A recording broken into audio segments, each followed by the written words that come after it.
Kalau di Ghazali, laduni itu berhubungan dengan proses belajar. Jadi meskipun istilahnya ilmu laduni, ini bukan berarti terus ada ilmunya sendiri. Makanya kalian lihat di peta sebelumnya ini tidak ada. Lupa ilmu laduni yang mana? Tidak ada. Ilmu laduni itu proses belajarnya. Jadi yo metodenya, kalau bahasanya kampus epistemologinya itu laduni. Bukan kok isinya apa ilmu laduni. Isinya bisa semua ilmu tadi.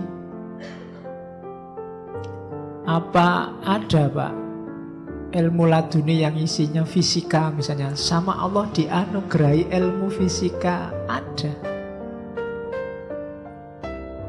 Saya tidak tahu laduni apa tidak. Zaman saya dulu di Jember ada pondok pesantren Al-Hasan.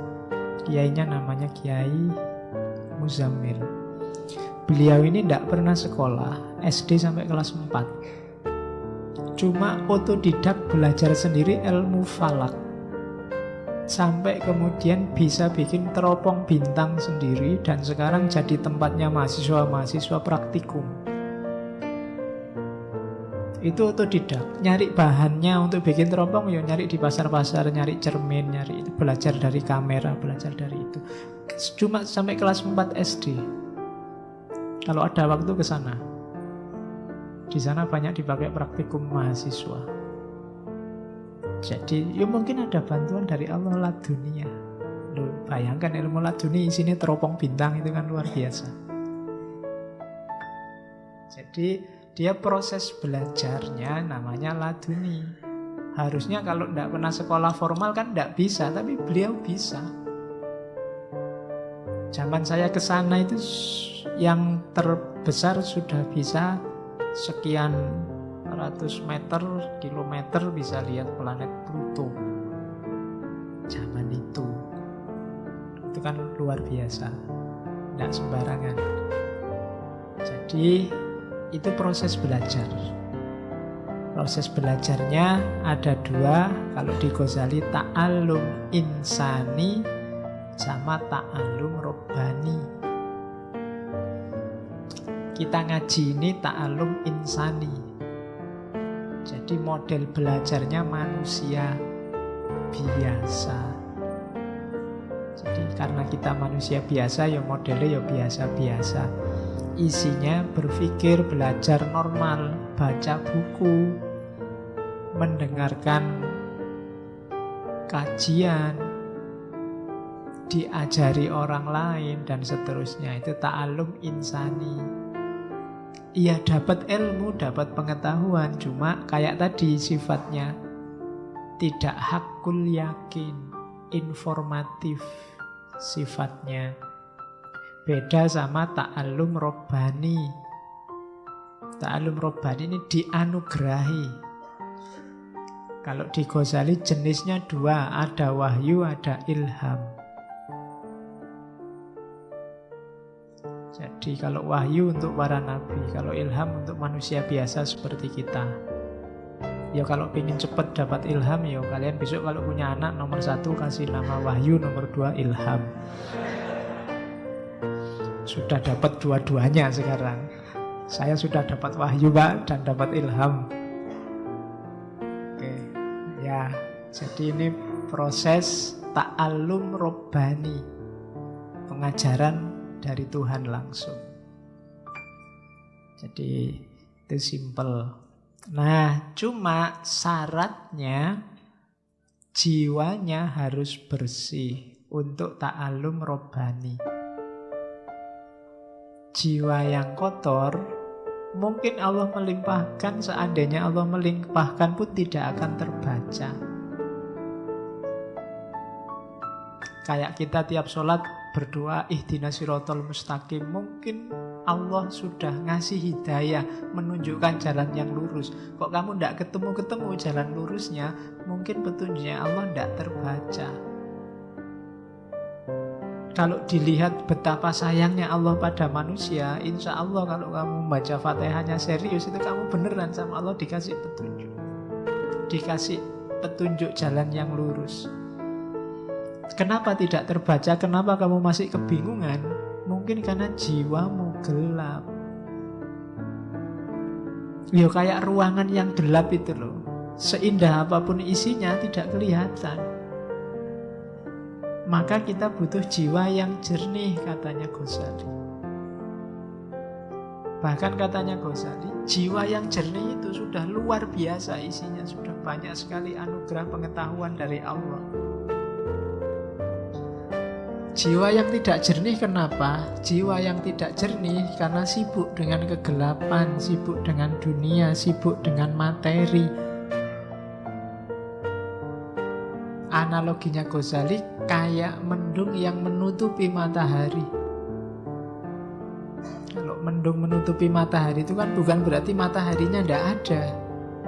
Jiwamu yang asli itu terang dan jernih, cuma tertutupi oleh dunia.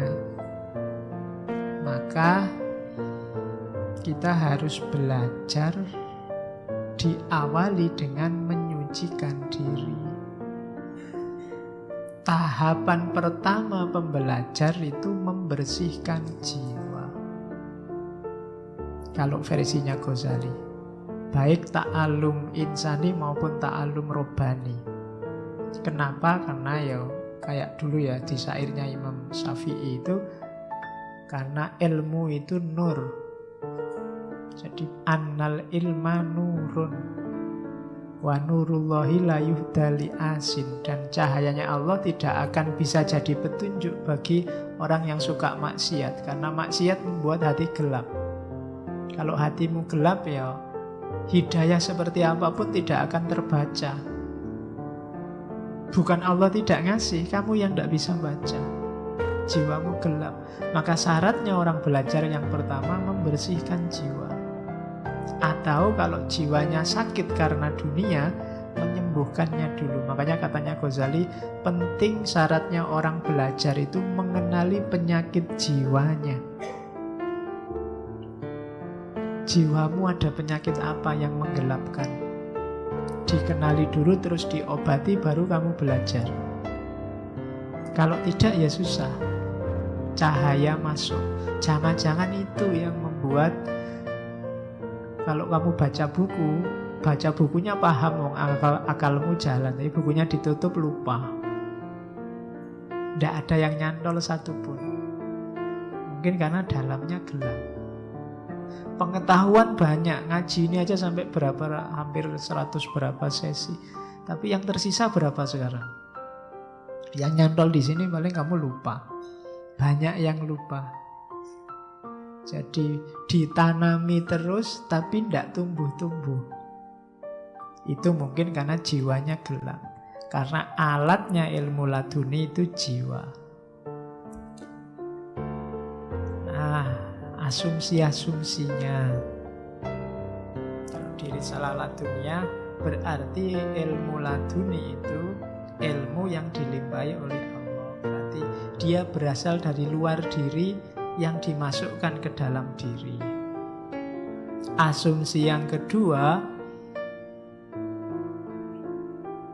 usahanya bukan usaha insani, tapi usaha ilahi.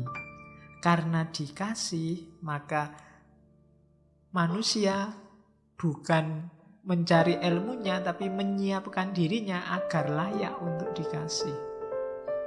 Jadi untuk dapat ilmu laduni itu tidak bisa ditransfer. Tidak bisa kamu tak transfer ilmu laduni, itu tidak bisa. Kenapa? Karena syaratnya adalah kita menyiapkan diri kita agar layak ditransfer oleh Allah. Makanya syaratnya ya nanti ada mujahadah, pembersihan diri, dan seterusnya. Yang ketiga, ilmu laduni itu isinya apa, muatannya apa, tergantung yang ngasih. Jadi maka jangan heran kadang-kadang orang tidak ngerti apa-apa tiba-tiba bisa ngomong apa. Ada wali yang tiba-tiba bisa ngomong bahasa Inggris meskipun tidak pernah kursus bahasa Inggris, ya mungkin bisa. Kalau itu memang laduni, dilimpahi Allah kemampuan bisa ngomong bahasa Inggris. Kalau Allah sayang padamu, pas mau tes TOEFL itu kamu dikasih laduni bahasa Inggris. Ya, jadi kalau pas butuh, pas dapat. Nah itu laduni, tergantung Allah yang ngasih. Ya mungkin saja kalau Allah mau. Cuma syaratnya pasti tidak simpel, apa pembersihan jiwa. Dan Allah yang tahu apa butuh kita. Allah akan ngasih sesuai yang Allah ketahui tentang kita, yang Allah inginkan atas diri kita. Nah itu laduni. Asumsi-asumsinya itu. Medianya kalbu. Sebenarnya nulisnya nggak pakai K, bahasa Indonesia jadi K. Harusnya pakai Q, kolbu. Cuma kelihatannya di Indonesia kan jadi kalbu. Kalau kalbun bahasa Arab, ya jadi jelek. Makanya ada lagu yang judulnya Bahasa Kalbu. Itu kalau diterjemah jadi jelek. Itu kan bahasanya kalb. Ya. Jadi harusnya bahasa kolbu. Cuma tidak baku pakainya kalbu. Jadi tadi dilimpahkan ke dalam jiwa, medianya kolbu. Maka yang tadi harus jiwa bagian mana yang harus dibersihkan? Itu kolbunya, hatinya. Jangan salah, kalau kita berpikir yang jelek-jelek, yang jahat-jahat, itu yang kotor kolbu kita. Kalau kita melakukan maksiat, yang melakukan tindakan fisiknya, yang kotor kolbunya. Karena efeknya ke dalam. Makanya ada orang bilang jangan suka jahat, jangan suka maki-maki, nanti hatimu yang kotor. Kalau kamu maki-maki orang, jangan dikira yang rusak dia yang kamu maki-maki, tapi kamu yang maki-maki. Kenapa? Hatimu. Semakin banyak kekeliruan, kesalahan, semakin gelap hati kita. Nah itu, padahal dari situlah Allah berhubungan dengan kita. Jadi kolbu harus bening, harus jernih. Karena di tempat itulah Allah mencahayai hidup kita dengan ilmu dan pengetahuan.